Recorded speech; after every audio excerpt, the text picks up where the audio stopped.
مرحبا بكم أعزائي، كيف حالكم؟ أتمنى أن يلقاكم هذا الفيديو في أحسن الأحوال. يوم جديد وفيديو جديد، أي وصفة طبيعية جديدة للعناية بالبشرة والشعر والجسم. وصفة اليوم هي عبارة عن وصفة طبيعية لزيادة الوزن بطريقة آمنة وصحية، وعلاج فقر الدم ونفخ المناطق الأنثوية بدون أي أضرار. وكذلك نتحصل على قدر كافي من الفيتامينات والسعرات الحرارية التي نحتاجها يوميا. إذا كنتم مهتمين بهذه الوصفة بهذا الفيديو، لا تترددوا في مشاهدة الفيديو حتى النهاية لكي لا يفوتكم أي تفصيل. لكن قبل الدخول في التفاصيل، أدعوكم للاشتراك في القناة إذا لم تشتركوا بعد، وإذا اشتركتم أو كنتم من المشتركين القدامى لا تترددوا في وضع إعجاب وكتابة تعليق على هذا الفيديو. المكون الأول في هذه الوصفة هو حب العزيز.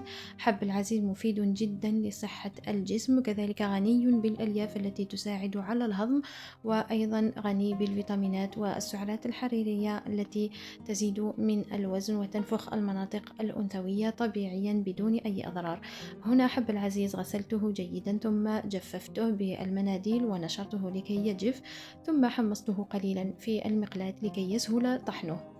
لا أنصحكم بشرائه مطحونا لأنكم لا تعرفون إذا كان نقيا أو لا، ولكن إنه صعب الطحن إذا لم يتحمص قليلا في المقلاة. ثم طحنته ناعما جدا هكذا وغربلته، مررته في الغربال لكي أتخلص من تلك القشرة والنخالة التي فيه والقطع الكبيرة لكي يسهل علي تناوله. إذن المكون الأول هو حب العزيز المطحون ناعما جدا. تفاصيل أكثر عن فوائد المكونات ستجدونها في صندوق الوصف لكي لا يكون الفيديو طويلا. المكون الثاني في هذه الوصفة هو السمسم المحمص. نقيته جيدا ثم حمصته قليلا في المقلاة. لا تحمصوه حتى يحترق، بل حمصوه قليلا فقط على نار تكون قليلة. أيضا السمسم غني بالفيتامينات وأيضا غني بالكالسيوم الطبيعي، هو يعني مصدر كالسيوم ممتاز، كما أنه يساعد على زيادة الوزن ونفخ المناطق الأنثوية بامتياز. المكون الثالث في هذه الوصفة هو فرينة الحمص. أنصحكم بشرائها مطحونة لأنكم مهما طحنتموها لن تتحصلوا عليها ناعمة مثل هذا. غربلتها جيدا ثم حمصتها أيضا في المقلاة لكي لا تسبب لي غازات في الجهاز الهضمي عند تناولها. تحمصونها قليلا فقط حتى تدخلها تلك الحرارة، ثم تطفئون عليها النار.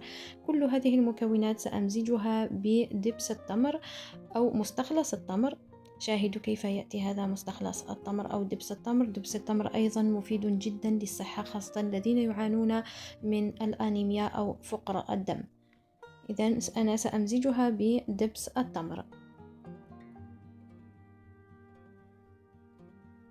نحتاج إلى برطمان، يفضل أن يكون زجاجيا ومعقما لكي نحضر فيه الوصفة ونحتفظ بها حتى نتناولها يوميا.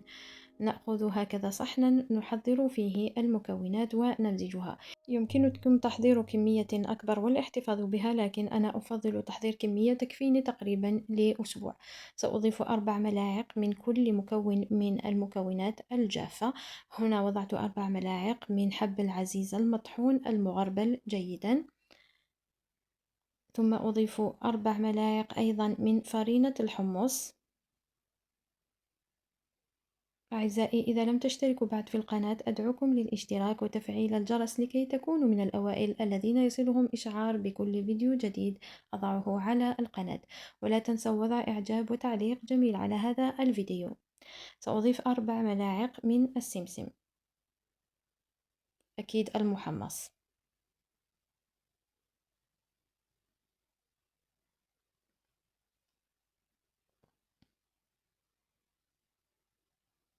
أمزج قليلا المكونات الجافة فيما بينها لكي يسهل فيما بعد مزجها بالمكون الذي سأمزج به هذه الوصفة. يمكنكم تحضير المكونات الجافة هكذا والاحتفاظ بها في علبة أو برطمان، وتناولها مع علبة من الياغورت سواء كان طبيعيا أو أي نكهة تفضلونها. نأخذ ملعقة كبيرة من هذه المكونات الجافة ونمزجها بالياغورت أو الزبادي، ونتناولها 3 مرات يوميا بعد كل وجبة. أو يمكنكم مزجها بالعسل الطبيعي إذا أردتم، لكم الاختيار. لكن العسل يجب أن يكون طبيعيا.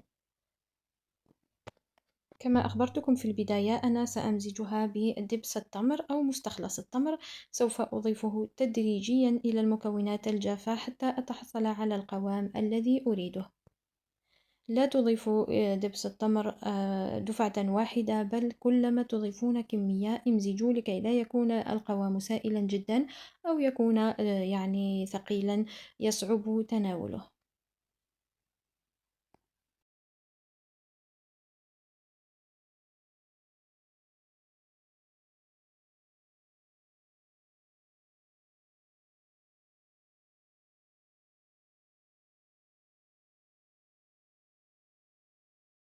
إذا حبيباتي، هذا كان القوام الذي أريد التحصل عليه.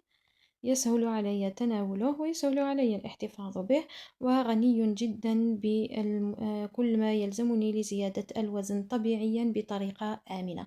وضعت الخلطة في برطمان زجاجي كما أخبرتكم في البداية. هذا البرطمان نظيف ومعقم. هذه الكمية ستكفيني تقريبا لمدة أسبوع، أحتفظ بها في الثلاجة وأتناول ملعقة كبيرة 3 إلى 4 مرات يوميا بعد كل وجبة، بعد وجبة الإفطار، بعد وجبة الغداء، وفي المساء أيضا أتناول ملعقة كبيرة، وبعد العشاء قبل النوم أتناول ملعقة كبيرة. هذا سيعطيك فائضا من السعرات الحرارية، وذلك الفائض هو الذي سيصبح كتلة عضلية سوف تزيد من وزنك، وسوف تنفخ المناطق الأنثوية طبيعيا بدون أي إضافات مضرة بالصحة. هذه الوصفة آمنة على الصغار والكبار، ما عدا الأشخاص المصابون بالسكري والمرأة الحامل، وأيضا الأشخاص الذين يعانون من سواء قصور في الغدة الدرقية أو فرط في نشاط الغدة الدرقية. أنصحكم باستشارة طبيبكم قبل تناول أي وصفة، سواء لزيادة الوزن أو للتنحيف. ولكي يزيد وزنكم بطريقة جيدة وتتوزع الكتلة العضلية في المناطق الجيدة، ولا يتشكل عندكم بطن منتفخ أو زيادة في المناطق الغير مرغوب بها، أنصحكم بممارسة تمارين رياضية مثلا السكوات أو تمارين للذراعين وتمارين للصدر لكي يمنع ترهله، وزيادة الوجبات الصحية، لأن زيادة الوزن من زيادة السعرات الحرارية. إذا حبيباتي، هذه كانت وصفة اليوم، وهذا كان فيديو اليوم. أتمنى أن يكون قد أعجبكم، وإذا أعجبكم لا تبخلوا علي باشتراككم في القناة لدعمي لتقديم المزيد من الوصفات الطبيعية، ولا تنسوا وضع إعجاب وكتابة تعليق جميل على هذا الفيديو. وأنا سألقاكم في الفيديو القادم في وصفة طبيعية جديدة. دمتم في رعاية الله وحفظه. سلام.